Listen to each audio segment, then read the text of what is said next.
Okay, Assalamualaikum warahmatullahi wabarakatuh dan apa khabar semua. Hari ini saya nak buat perkongsian sikit lah tentang apa yang saya belajar dekat kelas perfume saya. Saya tak bolehlah bagi tahu semua detail sebab kami semua telah diingatkan oleh cikgu untuk tidak memberikan kesemua maklumat-maklumat kat dalam tu. Yelah, of course dia dah belajar, dia mempunyai pengalaman lebih daripada 15 tahun. Ada perkara yang dia nak orang yang betul-betul pergi menghadiri kursus dia untuk belajar ilmu ni, dan ada yang dia tak nak share lah kepada luar. Itu it's normal, benda tu mana-mana sama sahaja sebab itu dia punya rights. Tapi apa yang saya nak share adalah sekejap saya nak okay, tadi ada sedikit gangguan sebab dia bunyi CCTV. Okay, apa yang saya kongsi sekarang ni adalah some information that is readily public, dan memang public dekat dalam alam maya dan alam mana-mana. Kalau kita betul-betul search tentang dunia minyak wangi yang kita perlu tahu sebagai rakyat Malaysia khususnya. Okey. Dua perkara yang menarik dalam kelas minggu lepas adalah satu, enfleurage. Metod enfleurage adalah salah satu metod untuk infuse bunga ke dalam lemak ataupun minyak. So dia tak cerita in detail, tapi macam pada saya dia amat menarik sebab saya cuba nak hasilkan ekstrak daripada bunga macam bunga-bunga kemboja, bunga-bunga yang very very light scented macam bunga tanjung. Sebab bunga tanjung, pati bunga tanjung, bau dia tengik tau. Tapi bila bau bunga tanjung real dekat pokok, very nice, very soft, very fresh. So dia tak macam tengik indolik dekat dalam pati minyak wangi yang sintetik tu. Sebab tu saya tak berapa suka. Tapi sebenarnya saya suka bau bunga tanjung tu sendiri pada pokok. So enfleurage tu mungkin saya akan explore macam mana saya nak menghasilkan enfleurage. Cuma masalah sekarang ni saya kena cari pokok bunga tanjung. So agak susah sekarang ni sebab semua kalau boleh nampak pokok je nak tebang kan. So agak susah nak cari, dan kalau saya nak tanam pun saya tak ada tanah. And then pokok tanjung ni memang pokok yang besar dan rendang. So dia kalau kita tanam dalam pasu pun eventually kita kena depotting, kita kena tanam ke dalam tanah juga akhirnya sebab dia adalah pokok yang besar. Nah, yang kedua adalah perkara menarik yang saya dapat tahu adalah patchouli. Rupa-rupanya pada ketika dahulu di zaman jajahan British Malaya, kita Malaysia ataupun Malaya mempunyai perladangan patchouli. What?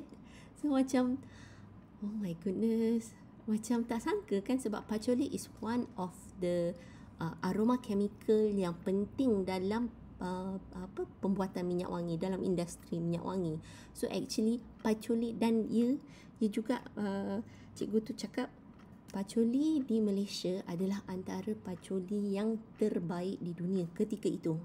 Dan ketika itu perladangan patchouli adalah berada di Pulau Pinang. Dia cakap kalau kita nak Google, pergilah Google, nanti akan jumpa. Tapi dia antara the lost plantation under British Malaya. So tanaman-tanaman yang hilang, yang pupus. Tapi selepas ni, yang tanaman yang ditanam ketika jajahan tapi pupus selepas kita merdeka. So macam benda tu dia kata it's actually a blessing and also a curse. A curse sebab apa? Kita dah tak hasilkan, tak producekan lagi the world best patchouli. Sebab patchouli sekarang dekat dalam dunia production dia 17% production patchouli datangnya daripada Indonesia. And then macam kita orang satu kelas pun macam pelik patchouli memang native-nya secara asal usulnya memang Asia Tenggara ke? Sebab macam tak sangka tau, sebab kita dengar patchouli is foreign for us. Nama patchouli, ingatkan benda tu adalah satu tanaman yang hanya boleh ditanam di luar negara, yang negara-negara beriklim sejuk. Sebab kita beli pun benda tu mahal. Satu botol kecil kalau tengok, kita pergi tengok dekat dalam website harga patchouli. Saya terpaksa ambil yang ini sebab ini semua orang tahu. Ini kita cerita pasal natural So the brand yang kita tahu, the most natural thing is this brand. So you tengok dekat sini on the website. Okay, berapa dia punya retail? 207 ringgit for how many ml? For how many? 15 ml 207 ringgit. Okay, so kan dia mahal. Kita expect benda tu asalnya memang daripada luar negara beriklim sejuk. Tapi sebenarnya patchouli berasal ataupun native dia adalah di negara Asia Tenggara. So memang kita orang semua terkejut. Dan dia dengar ni, kita dengar patchouli macam wow, nama wow, gah. Tapi sebenarnya patchouli ni nama Melayu dia pokok nilam. Pokok nilam Aceh to be exact. See? Pokok nilam Aceh. See? Pokok nilam Aceh kat Shopee. Patchouli, Pogostemon cablin. Pogostemon cablin nilam Aceh patchouli yang ditanam, yang 70% production patchouli terbanyak di dunia, 17% tu daripada Indonesia, is this patchouli nilam Aceh, iaitu pokok nilam. Pokok nilam dekat Malaysia, cuba tengok pokok nilam. Saya rasa macam nak tepuk diri banyak-banyak tau. Benda ni, pokok ni ditumbuh macam semak dekat negara kita. Saya anggap dia semak. Saya tak tahu benda ni bernilai tinggi di mata orang putih, yang dia ambil kita punya hasil, dia distill kat tempat kita, and then dia bawa pergi ke tempat dia, and then dia jual balik ke kita pada harga yang terlalu amatlah tinggi. Berapa banyak tinggi? Tengoklah ni tingginya. 15 ml 207 ringgit. Sedangkan benda tu, it can be planted at the back, in our backyards, dekat dalam kebun belakang rumah, bawah pokok pisang. Kebanyakannya saya tengok pokok-pokok ni banyak dekat bawah pokok pisang, tumbuh secara meliar, yang kita anggap benda tu semak. Dah tahu nak cakap macam mana. Dia macam one people's trash is other people's treasure. So exactly ini yang kita anggap macam semak dan sampah sarap adalah actually harta yang berharga, khazanah yang berharga bagi orang luar. Dan orang luar exploitkannya sampai kita dengan orang luar guna je, kita anggap itu termahal. Sedangkan they took from our sources and they turn it into theirs. So cikgu ni macam saya panggil Sir lah. Sir ni dia cakap, sayangnya kat Malaysia ni terlalu banyak resources yang kita bagi orang luar untuk exploit. Jangankan hanya untuk Malaysia, Indonesia pun perkara yang sama. Actually sebab kenapa kita tak tahu nak jualkannya, sebab kita tak tahu nak distillate, kita tak tahu nak hasilkan dia kepada minyak wangi. Itu yang jadi kerugian. Dia kata ilmu belajar minyak wangi itu penting, sebab benda ni adalah kita punya khazanah. Dia cakap, benda ni kita patut buat duit lagi banyak daripada orang lain. Tak percaya je. Tengok apa perfume yang ada patchouli kat dalam ni. Perfume brand terkemuka yang kita beli gila bagai nak arak tu. Yang brand, all this luxury brand.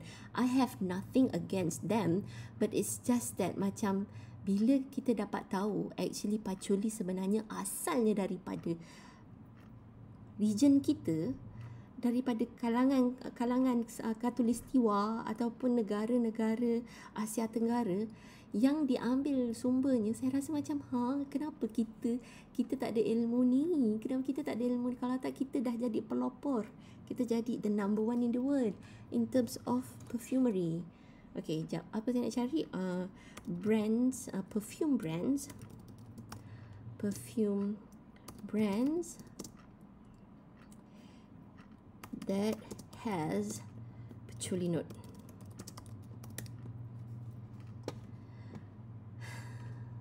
Tengok orang putih gila. Jo Malone, Eau de Cologne, yang ni ada patchouli. Here are top 20 peculiar perfume you gotta try. Yang kita duk gila sangat nak pakai. Sedangkan benda tu adalah semak kat belakang kebun kita. Nombor 1, Lancôme La Vie est Belle. Nombor 2, Nest Midnight Floor Eau de Parfum. Ini semua pakis ni semua daripada tempat kita. Victor and Rolf Flower Bomb ada peculiar. Miss and Hermétique Vetiver pun dia akan ada patchouli dekat dalam dia. Yeah, must be. And the patchouli citrus eau de parfum. New York Greenwich Village eau de parfum. Dossier Gourmand patchouli. Marlene and Goetz cannabis eau de parfum. Oh, I like the bottle. And then Stockholm 1978 pun ada patchouli. The Nuit Cour Forest Lungs. Biredo Bibliothèque. Meissen Margiela Music Festival ada patchouli. Ex Nihilo Sweet Morphine Eau de Parfum. Dia patchouli Imperial ni terang-terang patchouli. Bikin jom kita tengok kat YouTube. Patchouli Givaudan ini adalah sebuah perfumer house, antara perfumer house yang terkemuka dekat dalam dunia ni. Antara Givaudan ada IFF, Thermonic, benda tu semua banyak base dia dekat banyak base dia dekat mana dekat Perancis. So kita tengok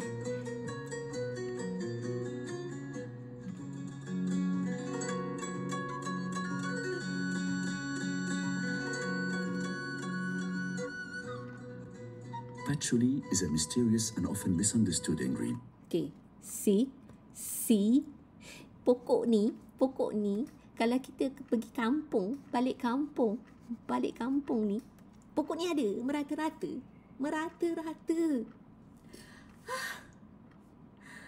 Aduh, hai.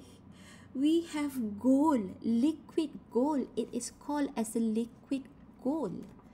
Patchouli liquid gold.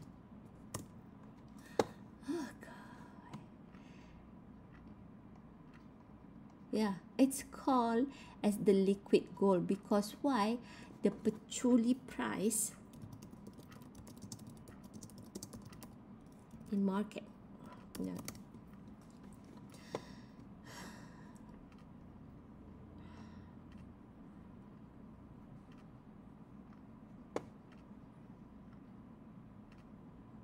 Okay, this is berapa?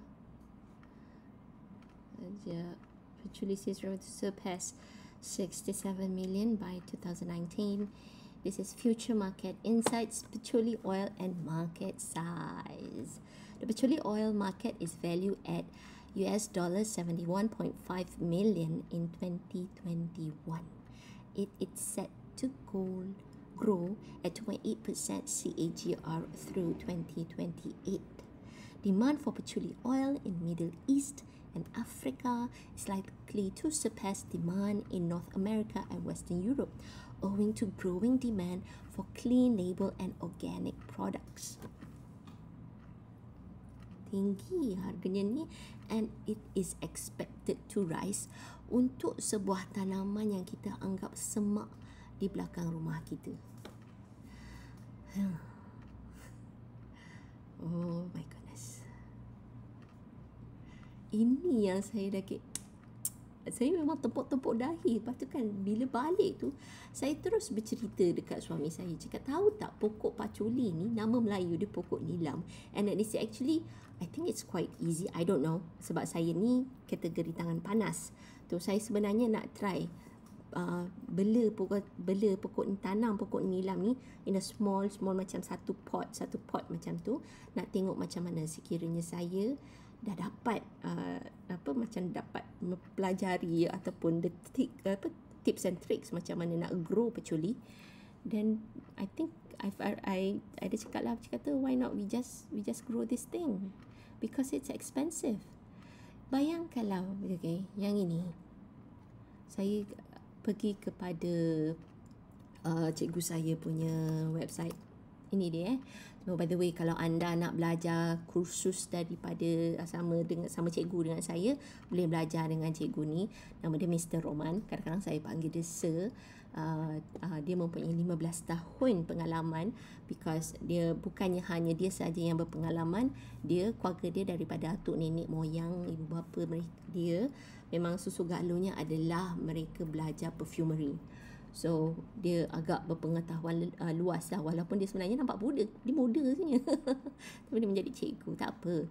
Muda tua bukannya macam penentu you cikgu ke tidak, you pelajar ke tidak. Regardless of age, you boleh jadi cikgu. Regardless of age, you masih lagi boleh jadi budak-budak.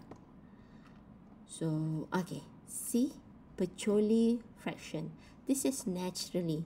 Tengok pokok ni. Pokok ni banyak tau dekat dalam negara kita.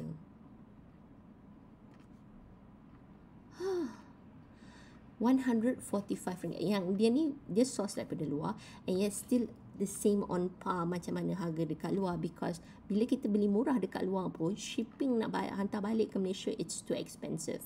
Lagi-lagi bila macam USD tengah menguat, Malaysia RM2 tu tengah jatuh, so dia terasa sangat tau. So kadang-kadang saya memang banyak masanya bila saya nak beli, saya beli daripada sini. But still, if you tak pergi kelas dia, you jangan main simply beli dan terus guna as is, sebab every aroma chemical dia ada certain ratio dia, penggunaan dia dekat dalam perfumery. Dia bukannya macam sekali guna 60%, 100%, 70%.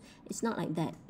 This is aroma chemical, it is quite potent. So it's the dose that makes the poison. So you kena mempunyai pengalaman ataupun pengetahuan untuk guna barang ni secara betulnya, baru you boleh beli. So it is with knowledge, and his knowledge is not, it is valuable. His knowledge is valuable. So yang ini, cuba bayangkan, ini baru 10 gram. Mari kita buat calculation. Kalau kita yang tak tahu, kita cari kalkulator. Yeah, so 145 times 10 bagi 10, so 14.5, ini roughly 14.5 for 1 gram kali dengan 1000 gram bersamaan 1 kilo, 14,500.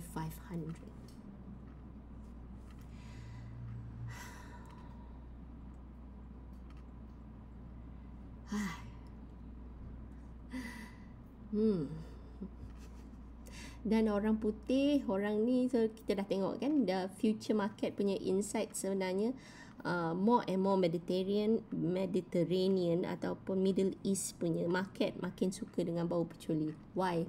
Because if you look into the history of peculi, bagaimana peculi mula being discovered, is because daun-daun peculi diletak secara layer antara sutera-sutera yang dieksport melalui dieksport ke negara China, menggunakan Silk Road, jalan sutera kan. So mereka pelik lah, benda tu bukannya hanya tu European apa semua, all those trade daripada import dan export daripada jalan sutera tu.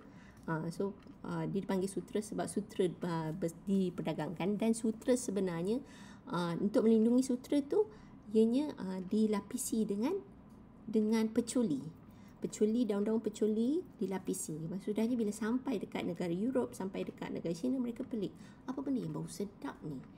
Sebab peculi dia mempunyai antiseptik ataupun antibak, yang anti serangga, yang serangga tak suka nak hinggap dekat sutera. So kalau tanpa tu, sutera tu akan dihinggapi oleh serangga, sebab sutera tu sebenarnya protein. So serangga suka makan lah sutera, sebab sutera tu merupakan sumber protein bagi mereka lah. So sebab itulah mereka lapisi ni. So saya tunjuk sikit, Silk Road and silk layered with patchouli leaves. So patchouli perfume, yeah, see the kita loading Alright.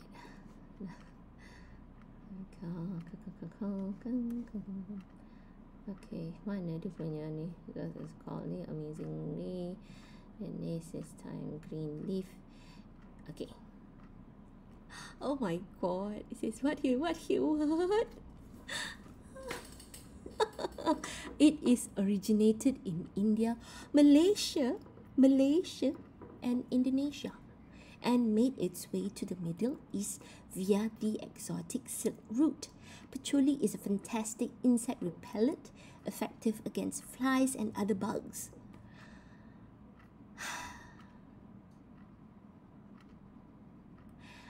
Okay. Yeah, so macam saya jadi excited sebab saya tak tahu kenapa saya jadi excited, sebab saya rasa macam ya Allah, benda ni semak kot, yang aku pandang semak. Tapi tak sangka benda tu adalah liquid gold, emas cecair yang amat berharga, yang Allah telah kurniakan kepada kita, yang kita pandang enteng. Sebab apa? Sebab kita tidak mempunyai ilmu. So, betapa pentingnya ilmu ni. So, saya harap perkongsian saya ni bermanfaat kepada semua. Saya minta maaf sekiranya dia panjang lebar, but I just want to share with you guys how much excited I am about patchouli. And if you guys are interested, go ahead and tanam and then learn about distillation process and then try to make, who knows, kita akan return balik, Malaysia will be returned to its glory form, glory state of producing the world's best patchouli in the world. Sekian saja daripada saya. Assalamualaikum. Fida Sabihim, Bunga dan Rimba.